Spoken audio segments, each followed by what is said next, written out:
And welcome back. We have a 2015 Honda CRV, and the customer complaint is no windshield fluid.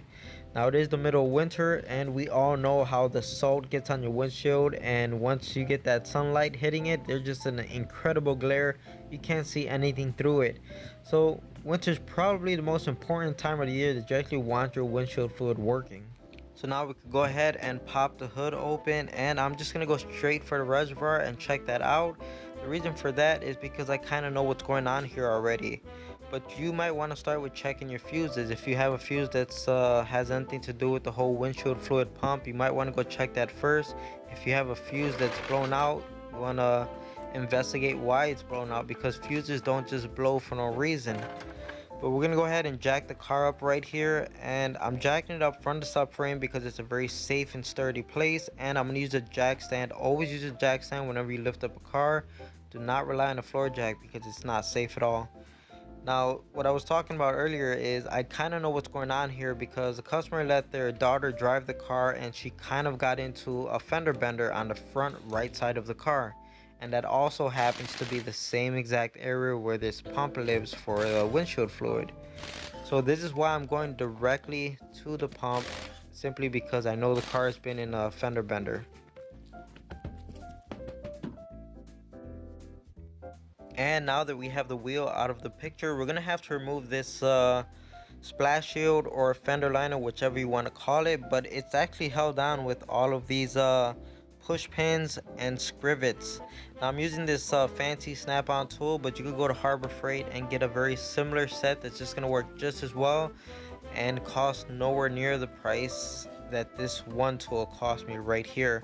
So we'll get the job done. There's plenty of other places you could get a very similar tool like this. It works great. I've used this so much when I worked in a body shop. The thing about these push pins or these scrivets is that they can be difficult to get out, and especially in the middle of winter when they're really cold, they can be very brittle, so they have the tendency to break. So just take your time with them, try not to break them, seeing that you have to reuse them when it comes time to reinstall the fender liner.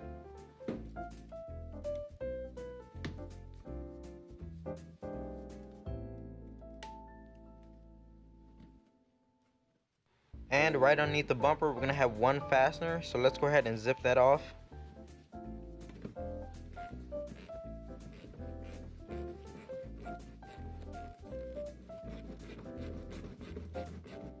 Now you don't need to remove all of the push pins holding down the fender liner. I only removed about half of them, maybe like halfway up the fender, if that makes any sense. And then the rest of it, you could just kind of pull it back. We're gonna pull it right behind the brake setup here.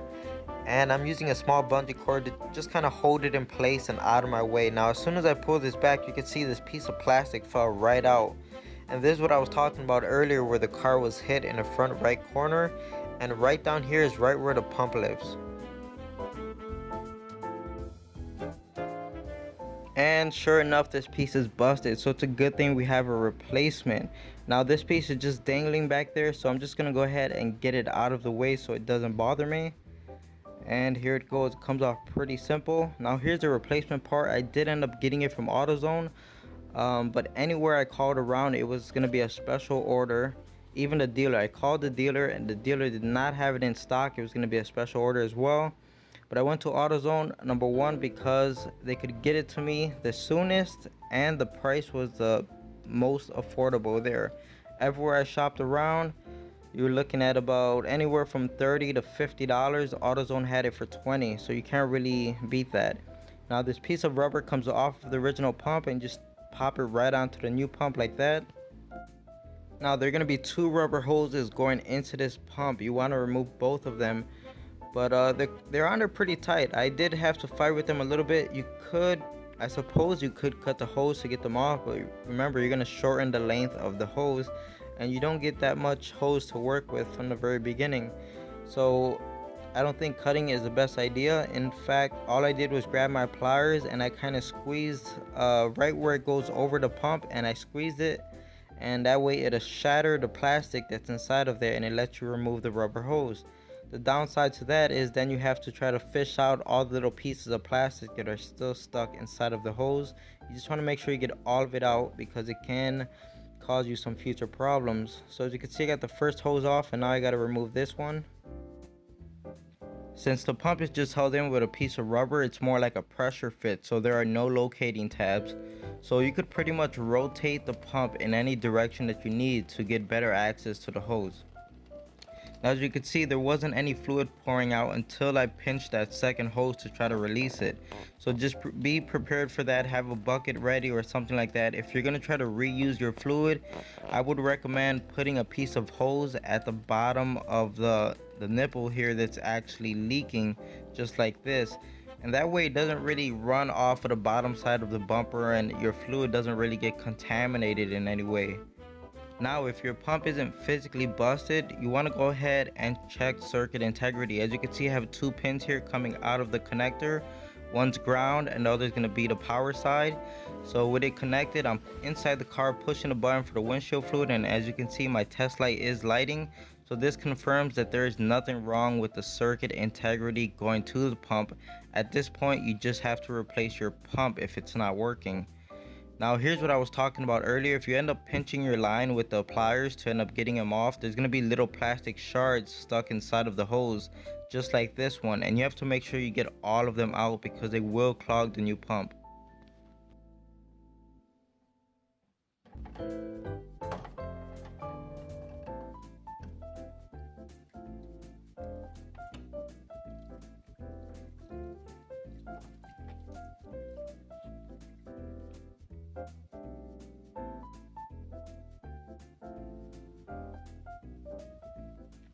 Now that we have the old pump off of the tank, you could go ahead and inspect it.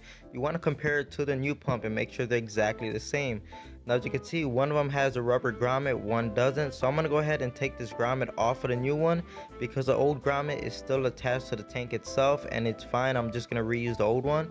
Now if your old pump came off with the grommet, then you could go ahead and install the new one with the new grommet. It doesn't really matter, they're both going to work. Now there's no locking tabs or anything holding this pump in place. It's just kind of like a pressure fit. So at this point you would just push it in as best as you can and let go of the steering wheel and let Jesus take control and just have good faith that it's going to hold liquid. Now that the new pump is installed, we're going to go ahead and add a little bit of windshield fluid, but you don't want to go all willy-nilly with this thing. We're going to add just enough fluid to go above the new pump and basically go back down there and check for leaks. If there are any leaks right now, you want to make sure to address it right now before you completely refill your reservoir.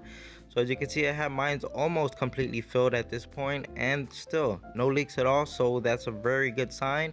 Now one more thing is do not forget to connect your wire harness for the pump. And now I'm just going to go ahead and completely top it off.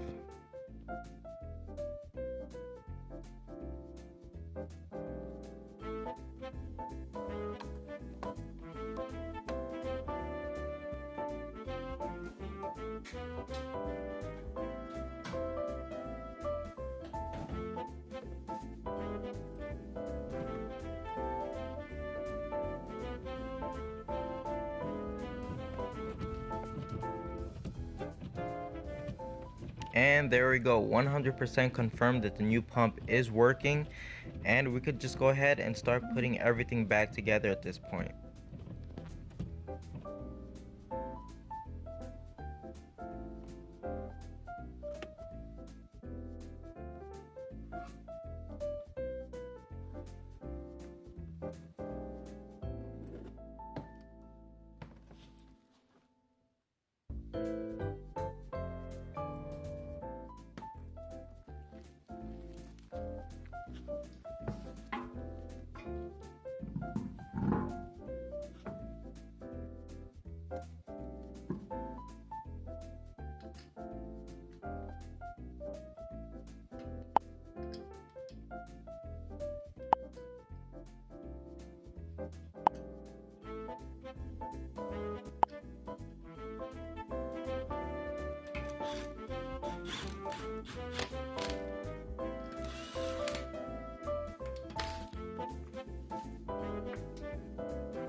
And that's it for now. So don't forget to follow me on Instagram, Patreon, all that social media garbage.